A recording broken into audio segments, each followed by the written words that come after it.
Welcome back. In the aftermath of the tragic shooting in Newtown, people have been searching for answers, often obviously elusive ones. But one of the most common questions posed is why?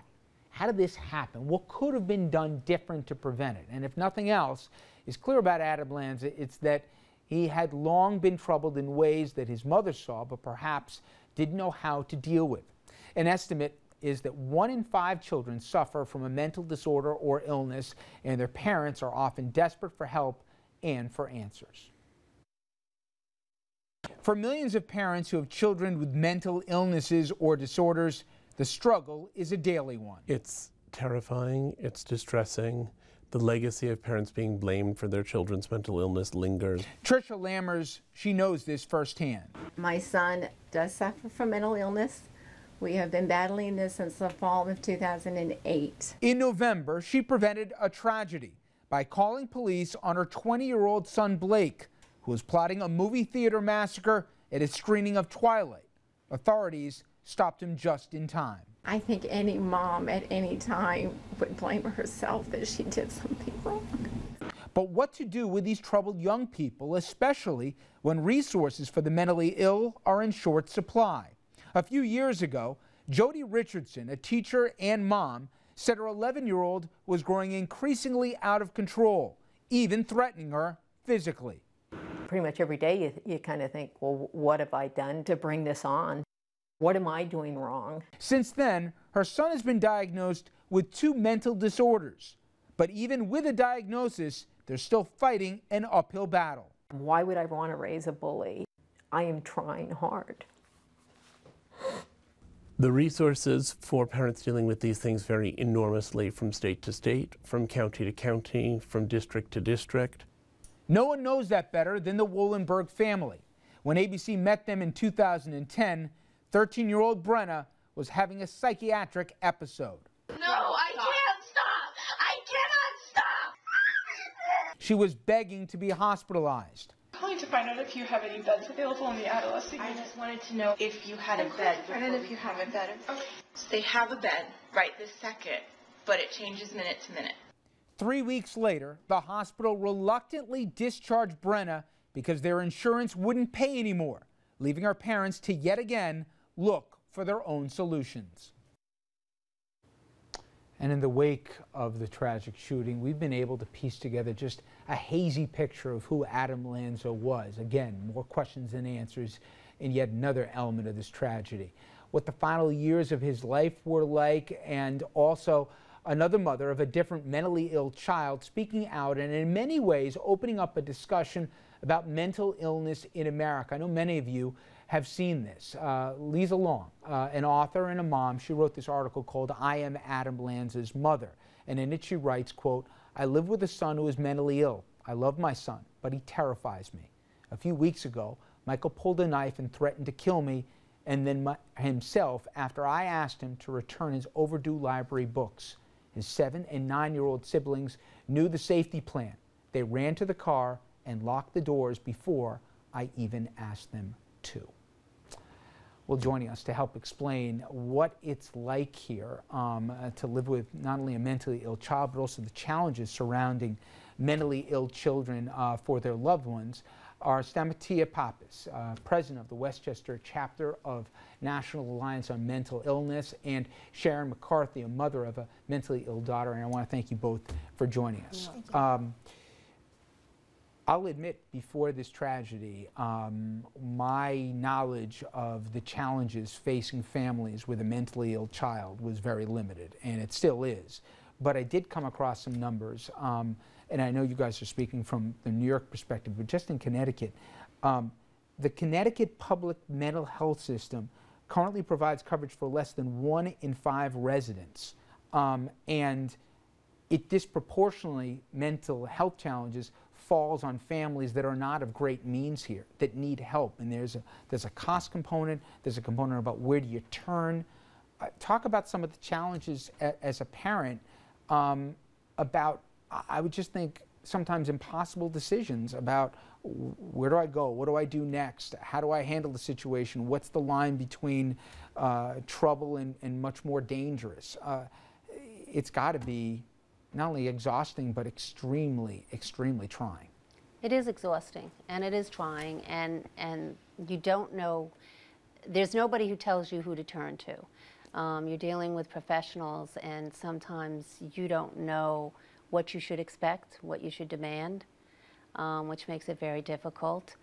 I find that you have to be pushy to get what you need, but also you have to have the funds. You know, fortunately in my case, we had good medical benefits and we had the funds to get my daughter the best care. Families that don't end up not getting the best care, what you saw there is what happens. They end up discharging them early, long before they should be. They're not stabilized, they're not able to go home, and yet they're sent home. And the family is back struggling again, and they don't have the means to do it. And then even the public benefits that they would get limit the amount of time they can be in a hospital, the time that they can see a psychiatrist and a therapist, which, you know, they need all the time they can get. And, you know, in most cases, they're only able to see a psychiatrist for maybe 15 minutes once a month. That's not sufficient to really be able to help somebody and determine what medications will work. That could take years. You know, I know a family who desperately wanted a child, and they adopted a child from an orphanage abroad, and who knows about the circumstances the child was in before they came here, but the child literally posed a threat to the entire family. Tried to set the house on fire on multiple occasions, caused violence to one of the animals, and parents who did everything and tried to get a child were faced with the impossible situation of saying this child isn't only a threat to himself, but to everyone else in the family, and they lived in terror of the child. And then they lived with the thought, what happens when the child outgrows us from a size standpoint? And they finally had to make a decision to commit the child. I can only imagine, because until you live it, I guess you don't understand it, those kind of awful choices between bad and worse. And there's no guidebook on what to do. So when people say, well, why didn't someone do something about it? I would assume you'd have a perspective, it's not that easy, right? It's not that easy. It really is not that easy. You have to hope that the people you're dealing with, even at the school levels, doctors, even pediatricians sometimes don't know what to do. We took my daughter to a pediatrician constantly. Never once was it said or suggested that we see a psychiatrist. We went to a psychiatrist because we decided we needed to do something. I mean, it seems to me that pediatricians, that should have been the answer that should have come from them when we couldn't find anything physically wrong with this child. And yet it never came. You know, we luckily made that decision, and it was the right decision. But you could go to a doctor, you could do all the right things and still not get what you need. It's frustrating. It's a lack of education on everybody's part, including the professionals, on how do we help these people. And that has to change. That has to change in order, you know, and unfortunately in the Connecticut situation, that could have been. She may have been trying to get help and was getting frustrated. A lot of this is math too. I mean, people don't want to hear this with the budget fight that we're going to get into later, but in the budget are cuts to mental health. And historically, if you look year to year, there has been cut after cut to mental health, plus the availability for so many families isn't there. To families that don't have to deal with this, talk about how expensive, and then if you have to take a kid home, then I assume one of the parents has got to stay home with a kid, and then that's one less, you know, income. Talk about the math here of trying to deal with a troubled child and the challenges attached to it.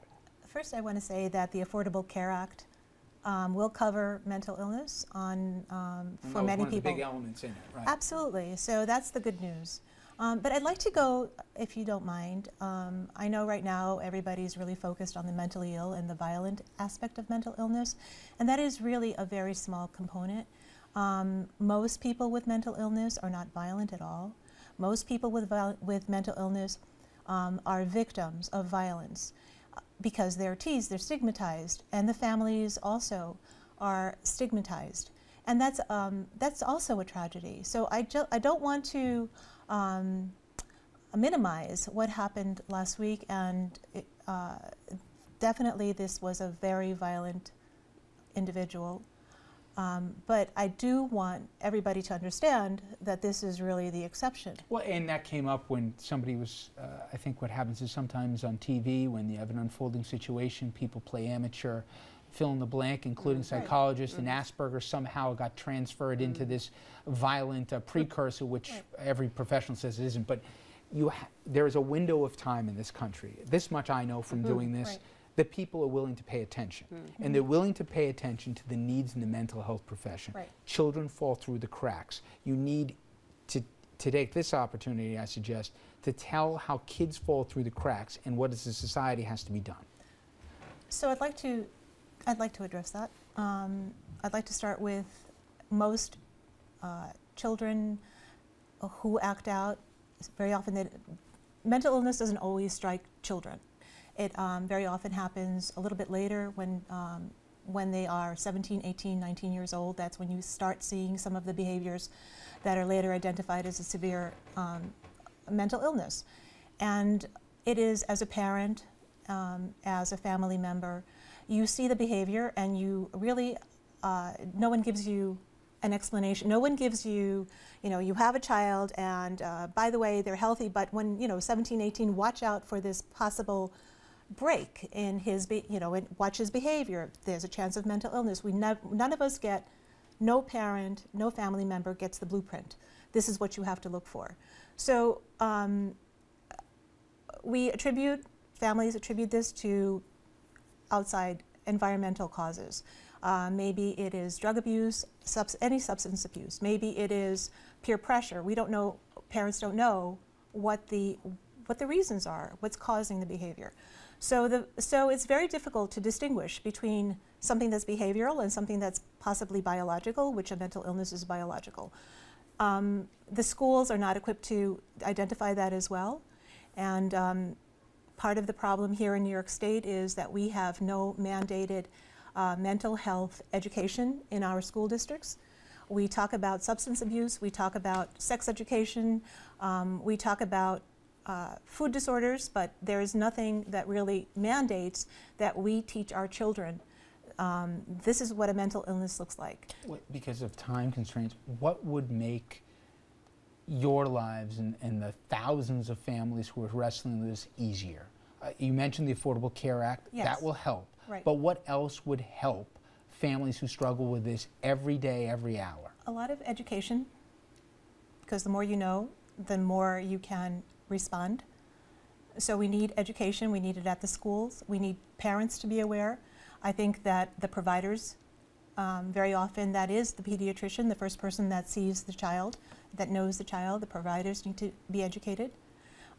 We need the insurance companies, if people have insurance, to understand that seeing someone with a mental illness is not about what medication they're going to give. Very often the person that goes to the physician does not want to take that medication, so explaining that medication is one component of treatment. So again, it's an educational piece. We need families involved. Families cannot be set aside and stigmatized along with their family members. They need support, they need community support and family support. And very often what happens is that people bail out. Oh, that person has a mental illness, see ya, I'm gone. We need community support. And I also would think if you want to get help, it shouldn't be as hard as it is to get help, right? It shouldn't. And part of the reason it's hard is because of the stigma.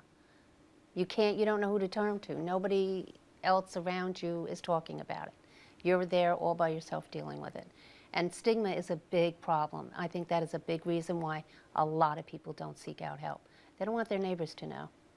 And the other thing is when we hear people saying, well, why didn't they just institutionalize or commit the person? I see you guys shaking your head. No.